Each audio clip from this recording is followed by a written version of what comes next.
প্রথমে বলি আজকের মার্কেটে আমি কেমন কাজ করলাম।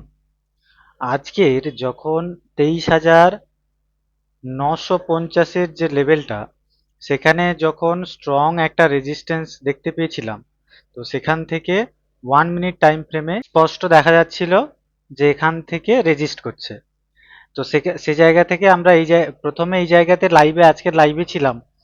তো সমস্ত স্টুডেন্টদের সাথে তাদের সঙ্গে এই প্ল্যান বানিয়েছিলাম যে এখানে রিজেকশন পেলে ট্রেডটা নেব, কিন্তু এখানে ট্রেডটা আমাদের নেওয়া হয়নি। তারপরে ট্রেডটা কোথায় নিলাম, যখন এই লেভেলটা এই ক্যান্ডেলটা ব্রেকডাউন করলো, তারপরে এই পরের একটা ক্যান্ডেলের রিট্রেসমেন্ট পেলাম, এখানে বাই করেছি এবং তার জাস্ট পরের ক্যান্ডেলে এক্সিট করে দিয়েছি।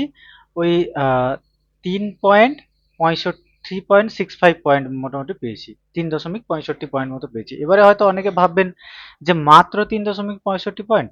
একটা জিনিস জানবেন যে লস করার থেকে 3.65 পয়েন্ট অনেক বেটার, তাই না? কারণ তারপরে মার্কেটটা কেমন কন্ডিশন হয়েছিল একবার 5 মিনিটে গিয়ে দেখুন। আজকের বেশিরভাগ ব্যক্তি যারা বিশেষ করে অপশন বাই করে প্রথম দিকে লস করেছে, দেখেছেন মার্কেটটা কোনো ডাইরেকশন নেই, উপরে উপরে নিচে। তো বড় লস করার থেকে ছোট প্রফিট সবসময় বেটার। তো সেই জায়গাতে আমরা ক্যাপচার করেছি। এবারে এই এই জায়গাতে আজকে হয়তো মনে হচ্ছে যে মাত্র 3 পয়েন্ট, কিন্তু আজকে মার্কেটের স্ট্রাকচারটাই এমন ছিল যে 3 পয়েন্টই, মানে আমাদের যে পদ্ধতিটা সেটা অনুযায়ী 3 পয়েন্টেরই ক্যাপচার হতো। কিন্তু সেম স্ট্র্যাটেজিতে সেম পদ্ধতিতে দেখা যেতে পারে মার্কেটে কালকের কন্ডিশন ঠিক হলে ওই সেম যে যতটা আমরা ক্যাপচার করেছি ততটাই দেখা যেত, 8-10 পয়েন্ট 12 পয়েন্ট আমরা ইজিলি ক্যাপচার করে ফেলতাম।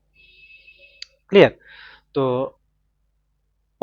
ওটা নিয়ে আমাদের আর মাথা ব্যথা নেই, কারণ আমরা সবসময় রিস্ক ম্যানেজমেন্ট অনুযায়ী কাজ করি। আগামীকাল কেমন কাজ করতে পারবো, রিস্ক ম্যানেজমেন্ট কিন্তু খুব ইম্পর্টেন্ট, যেটা হয়তো আপনারা অত গুরুত্ব দেন না, কিন্তু ওইটা ছাড়া মার্কেটে আপনি টিকে থাকতে পারবেন না। এবারে আগামীকাল কেমন কাজ করতে পারবো, আগামীকাল আমি যেটা দেখছি 24,000-এর যে লেভেলটা স্ট্রং একটা রেজিস্ট্যান্স রয়েছে, 24,000। তো এখান থেকে মার্কেট রেজিস্ট করে নিচে আসতে পারে বা এটাকে ক্রস করতে পারে। যদি এখান থেকে দেখেন যে শুরুর দিকে একটু রেজিস্ট করছে, কিছুটা নিচে আসবে, তো সেই মুভটা আপনি ক্যাপচার করে নেবেন। ক্লিয়ার?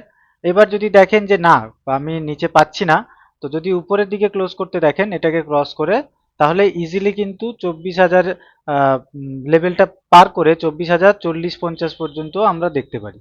হয়তো তার থেকে বেশি দেখাটা চাপ আছে, কিন্তু 24,040-50 পর্যন্ত দেখতে পারি।